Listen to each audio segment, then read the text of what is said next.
Uy, mga mahilig sa kaligtasan. Ngayon, pag-uusapan natin ang isang importanteng bagay na makakasagip ng buhay ninyo, ang 10 pinakamahalagang tips para makasurvive sa lindol. Walang pasabi ang lindol, kaya dapat handa tayo at alam ang gagawin. Simulan na natin. Una sa lahat, makinig lagi sa sirena o anumang babala. Ito ang unang senyales na may hindi magandang nangyayari. Laging makinig at maging alerto sa mga balita. Pangalawa, kapag lumindol na, dumapa agad, lumuhod, at takpan ang ulo. Para hindi ka matumba at makagalaw ka pa kung kailangan. Pagkatapos dumapa, takpan ang ulo at lig gamit ang mga braso at sumilong sa ilalim ng matibay na mesa o lamesa. Ito ay proteksyon laban sa mga nahulog na bagay. Walang mesa. Dumapa malapit sa loob na dingding, malayo sa mga bintana. Kumapit sa iyong silungan hanggang tumigil ang lindol.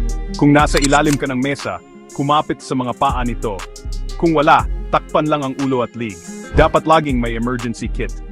Lagyan ito ng tubig, delata o mga pagkaing hindi agad nasisira, flashlight, baterya, first aid kit, at mga gamot na kailangan. Ilagay ito sa lugar na madaling makuha. Gumawa ng plano para sa pamilya kung sakaling may lindol. Alamin ang mga ligtas na lugar sa bahay at praktisin ang earthquake drill. Magtakda ng lugar na pagkikitaan sa labas ng bahay kung sakaling magkahiwa-hiwalay.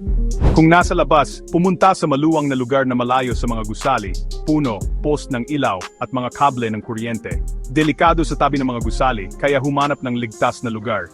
Nasa sasakyan habang lumilindol. Itabi ang sasakyan sa ligtas na lugar, malayo sa tulay, overpass, at mga kable ng kuryente. Manatili sa loob ng sasakyan hanggang tumigil ang pagyanig. Pagkatapos ng lindol, asahan ang mga aftershock. Delikado rin ang mga ito. Manatiling alerto at maging handa na dumapa, sumilong, at kumapit muli.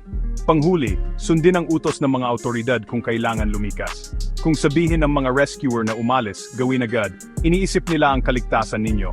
Ayan, mga kababayan, ang pagiging handa at pag-alam sa 10 tips na ito ay malaking tulong. Mag-ingat, maging alerto, at maging handa palagi. Salamat sa panonood at huwag kalimutang mag-like, share at subscribe para sa iba pang safety tips. Kita-kits sa susunod.